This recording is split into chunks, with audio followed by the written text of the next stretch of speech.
আসসালামু আলাইকুম। কি অবস্থা সবার? তো এটা হচ্ছে ৩য় দিন একদম ভোরবেলার একটা ভিডিও। আমি রাত ২ টায় ঘুমিয়েছি আর উঠেছি হচ্ছে ৫ টায়। তো উঠে হচ্ছে ৫:৩০ টার দিকে আমি দেখি যে এরকম একটা ভিউ আমার এত ভালো লেগেছে মাশাআল্লাহ, মাশাআল্লাহ।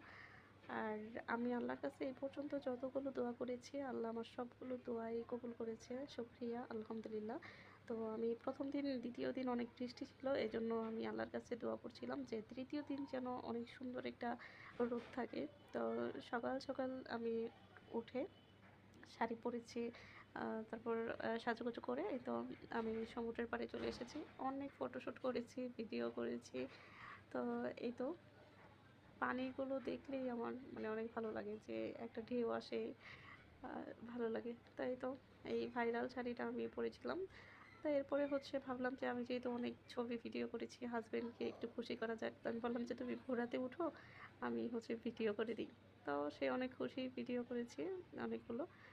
তারপরে হচ্ছে আমরা নাস্তা করার জন্য আবার চলে এসেছি হোটেলে। নাস্তা করে দেন হচ্ছে এই তো আরেকবার আমি শাড়ি পরে ফেলেছি, আরেকটি শাড়ি। আজকে ২ টা শাড়ি পরেছি। কারণ অন্যদিন হচ্ছে বৃষ্টি ছিল সেজন্য পরতে পারিনি। তো এই শাড়িটা অনেক সুন্দর ছিল। দেন আমরা আবার একটু সমুদ্র পাড়ে গিয়ে বেঞ্চে বসেছিলাম। তো বসে আমরা কিছুক্ষণ সমুদ্র উপভোগ করে কিছু ভিডিও বানিয়েছি।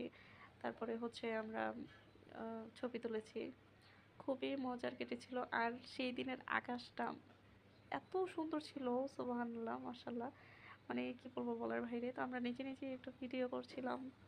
তো একটা ভাইয়া হচ্ছে পাশের বেঞ্চ থেকে দেখে বলল যে, "আমি একটা ভিডিও করে দেই।" তো বললাম যে, "আচ্ছা ঠিক আছে।" তো এই ভিডিওটা করে দিয়েছিল। আর এই যে দেখেন আকাশটা, মানে এতটা আমার মন খারাপ ছিল যে আজকেই চলে যেতে হবে আর আজকেই এত সুন্দর একটা দৃশ্য। আসলে কি হয় জানেন? সমুদ্রে যতবার যাই না মানে ১ম একটু কেমন, কেমন লাগে। বাট ২ দিন থাকার পরে যেদিন মানে চলে আসবো, সেই দিন এত কান্না পায় যে মনে হয় যে আরেক সপ্তাহ থেকে যেতাম, আরেকদিন থেকে যেতাম এরকম। তো এই তো আমি এখানে বসেছিলাম আর আমার হাসব্যান্ড ওই দূরে সাঁতার কাটছিল আরকি। তো ধন্যবাদ সবাইকে। আল্লাহ হাফেজ।